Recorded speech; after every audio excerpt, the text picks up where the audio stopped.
कौशल्या ए दिनवा देखावणी गो.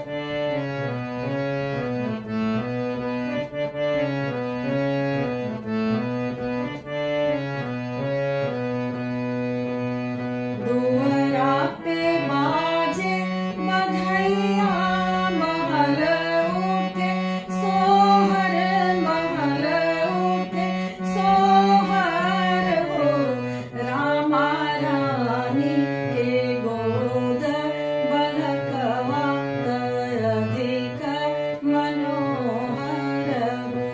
रामा रानी के गोद बलकवा